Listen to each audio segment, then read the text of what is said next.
So டைப்ஸ்கிரிப்டில் வந்து வேரியபிள்ஸ்லாம் என்னென்னு நம்ம பார்த்துட்டு இருக்கோம். வேரியபிள்லாம் என்னங்க, ஒரு டேட்டா. ஒரு என்னோட ஏஜ் இருக்குன்னு வச்சுக்கலாம், 10ன்னு ஒரு ஏஜ் இருக்குது. அது வந்து அடுத்த வருஷம் 11 மாறும், அதுக்கு அடுத்த வருஷம் 12 மாறும். ஸோ அந்த டேட்டா மாறக்கூடிய ஒரு டேட்டாவை தான் வேரியபிள், மாறக்கூடியது அப்படின்னு சொல்லுவாங்க. இந்த மாதிரி வேரியபிள்ஸை பற்றி தான் வந்து இன்றைக்கி நம்ம பார்க்க போகிறோங்க. ஸோ இந்த வீடியோவில் வந்து வேரியபிள்னால் என்ன, அதோடைய டைப்ஸ் என்ன, அதை எப்படி பயன்படுத்த பற்றி டீட்டெயிலாக பார்க்கலாம். நான் ஒரு அண்ணன் Venkat from Vikitech and Kash. Welcome to channel.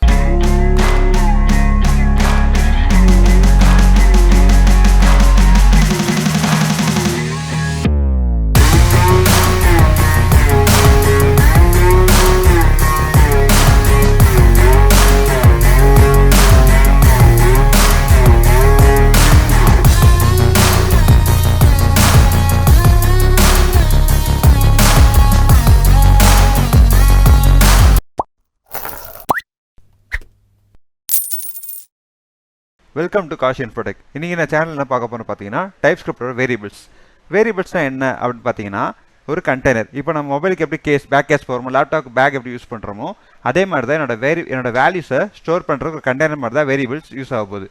இந்த வேரியபிள் என்னென்ன வேல்யூ ஸ்டோர் பண்ணலாம்னு பார்த்தீங்கன்னா, எனக்கு நம்பர் ஸ்டோர் பண்ணலாம், அப்புறம் நேம் ஸ்டோர் பண்ணிக்கலாம், அப்படின்னா பூலியன் வேல்யூ, அதாவது ட்ரூ ஆர் ஃபால்ஸ், அதை கூட ஸ்டோர் பண்ணிக்கலாம். இப்போ இந்த வேரியபிள் ஸ்டோர் பண்ணுறதுக்கு எனக்கு சில விதிகள் இருக்குது, அப்படின்னா ரூல்ஸ்னு சொல்லுவாங்க. என்ன ரூல்ஸ் இருக்குன்னு பார்த்தீங்கன்னா, நம்மளுக்கு ஃபர்ஸ்ட் ரூல் என்னென்னு பார்த்தீங்கன்னா, வேரியபிள் நேம் எப்பவுமே ஆல்ஃபாபெட்ஸும் நம்பர்ஸ் சேர்ந்துருக்கணும். அதாவது இந்த மாதிரி கீழே கொடுத்துற எக்ஸாம்பிள் மாதிரி ABC 1 2 3 இருக்கும். இப்போ இது கரெக்டான எக்ஸாம்பிள், ஓகேங்களா? இப்போ நெக்ஸ்ட் பார்த்தீங்கன்னா, வேரியபிள் நேம் எனக்கு நம்பரில் ஸ்டார்ட் பண்ணக்கூடாது. அப்படி நம்பரில் ஸ்டார்ட் பண்ணிங்கன்னா அது தப்பு மாதிரி ஆகிடும். 1 2 3 ABCன்னு போட்டால் அது தப்பு. நெக்ஸ்ட்டு ரூல் பார்த்தீங்கன்னா, நம்மளுக்கு தேர்ட் ரூல் பார்த்தீங்கன்னா, வேரியபிள் நேமில் ஸ்பேஸ் இருக்கக்கூடாது. அப்புறம் ஸ்பெஷல் கேரக்டர்ஸ் $சிம்பிள் அண்டர்ஸ்கோர் தவிர மீதி எதுவுமே எனக்கு இருக்கக்கூடாது. அப்படின்னு பார்த்தீங்கன்னா, கீழே கொடுத்துற மாதிரி ஸ்பேஸ் இருந்தால் தப்பு. ஒரு $சிம்பிள் மட்டும் யூஸ் பண்ணி நான் வேரியபிள் நேம் கிரியேட் பண்ணுறேன்னா எனக்கு அந்த மாதிரி கொடுத்தா அது கரெக்ட். இப்போது இந்த வேரியபிள் டிக்ளேர் பண்ணுறதுக்கு, அதாவது வேரியபிள் நேம் டிக்ளேர் பண்ணுறதுக்கு எனக்கு 3 கீவேர்ட் டைப்ஸ்கிரிப்டில் இருக்குது. என்னென்ன கீவேர்ட் பார்த்தீங்கன்னா, வேர்னு ஒரு கீவேர்ட் இருக்குது, அப்புறம் கான்ஸ்டன்ட் ஒரு கீவேர்ட் இருக்குது, அப்புறம் லெட்டர்னு ஒரு கீவேர்ட் இருக்குது. இப்போ நம்ம இந்த கீவேர்ட்ஸை பற்றி ஒன்று ஒன்றா பார்ப்போம். ஃபஸ்ட்டு வேர்ன்னு பார்த்தீங்கன்னா, இப்போ வேர்ன்ற கீவேர்டு வச்சு வேரியபிள் நான் டிக்ளேர் பண்ணுறேன். அப்போ டிக்ளேர் பண்ணும்போது அந்த வேரியபிள் நான் வேரியபிள்குள்ளே கொடுக்குற வேல்யூஸை என்னால் ரீடிக்ளேர் பண்ண முடியும். அதாவது நான் மாற்றி எழுதிக்கலாம், இல்லை ஆனால் அதுலேருந்து வேறு எழுத்து நான் கொடுத்துக்கலாம், வேறு வேல்யூஸை நான் மாற்றிக்கலாம். அதில் எக்ஸாம்பிள் பார்த்தீங்கன்னா, இப்போ ஒரு கிளே இருக்குது. இந்த கிளேவை நான் என்ன பண்ணலாம், நான் ஒரு பார்ட்டாக சேஞ்ச் பண்ணலாம், ஓகேங்களா? பார்ட்டாக சேஞ்ச் பண்ணதுக்கப்புறம் நான் இப்போ என்ன சொல்லியிருக்கேன், ரீடிக்ளேர் பண்ணலான்னு சொல்லியிருக்கேன். அப்போ இந்த பார்ட்டை நான் வந்து இந்த இடத்துல ஒரு கேட்டாக மாற்றலாம், இந்த பார்ட்டே ஒரு கேட்டாக நான் சேஞ்ச் பண்ணலாம். இப்போ சேஞ்ச் பண்ணதுக்கப்புறம் இப்போ அப்டேட்டாக பண்ணிக்கலாம். அப்போ அப்டேட் பார்த்தீங்கன்னா, இந்த கேட்டை நான் கொஞ்சம் கலர் வேறு ஏதாவது சேஞ்ச் பண்ணி இந்த மாதிரி நான் கேட்டை வந்து அப்டேட்டாக பண்ணிக்கலாம். இது எல்லாமே இந்த எதை கீவேர்டு யூஸ் பண்ணணும்னா, வேர்ன்ற கீவேர்டு யூஸ் பண்ணி நான் வேரியபிள் நேம் டிக்ளேர் பண்ணும்போது எனக்கு இந்த மாதிரி ஆப்ஷன்ஸ் எல்லாமே பண்ணலாம்.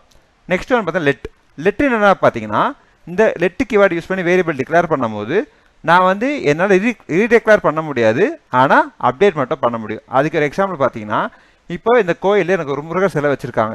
இந்த முருகர் சிலை வச்சிட்டாங்கன்னா எனக்கு அந்த இடத்துல என்னால் முருகர் கோயிலில் வெறும் முருகர் சிலை மட்டும்தான் மூலவர் சென்டராக இருக்கும். அப்போது நான் அந்த இடத்துல போயிட்டு என்னால் விநாயகர் சிலையை மாற்ற முடியாது.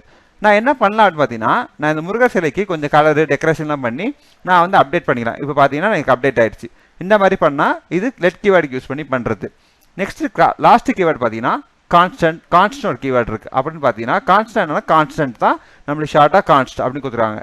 இந்த கீவேர்டு யூஸ் பண்ணி வேரியபிள் நம்ம டிக்ளேர் பண்ணும்போது என்னால் ரீடிக்ளேர் பண்ண முடியாது, அப்டேட்டாக பண்ண முடியாது. அதுக்கு பார்த்தீங்கன்னா, ஒரு பெஸ்ட் எக்ஸாம்பிள், சூரியன் வந்து கிழக்கில் தான் உதைக்கும் அப்படி சொல்லுவாங்க. அப்போது sun will rise the east. அப்படி பார்த்தீங்கன்னா, சன் வந்து கிழக்கில் மட்டும் தான் எனக்கு ரைஸ் ஆகும், என்னால் வேறு எங்கேயும் சேஞ்ச் பண்ண முடியாது. உங்களுக்கு ஏதாவது கோர்சஸ் படிக்கணும், இப்போ காஷ் இன்ஃபோடெக் என்னென்ன கோர்சஸ் ப்ரொவைட் பண்ணுறாங்கன்னா, .NET, Java, Python, PHP, digital marketing, அப்புறம் full stack .NET, full stack Java, இந்த மாதிரி நிறைய கோர்சஸ் இருக்குது. உங்களுக்கு இந்த மாதிரி கோர்சஸ் படிக்கணும் அப்படின்னு நினச்சிங்கன்னா, நீங்கள் இந்த ஸ்க்ரீனில் தெரியுற நம்பருக்கு வாட்ஸ்அப் பண்ணலாம், இல்லை கால் பண்ணி கேட்கலாம், இல்லை உங்களுக்கு நேரில் வந்து பார்க்குறோன்னா இந்த அட்ரஸ்க்கு வந்து பார்க்கலாம், இல்லை மெயில் ஐடி மூலமாக மெயில் ஐடி கொடுத்துருப்போம். எங்களோட சேனலுக்கு இன்ஸ்டாகிராம் பேஜ் இருக்குது, நீங்கள் அந்த இன்ஸ்டாகிராம் பேஜை ஃபாலோ பண்ணிக்கலாம். தேங்க்யூ.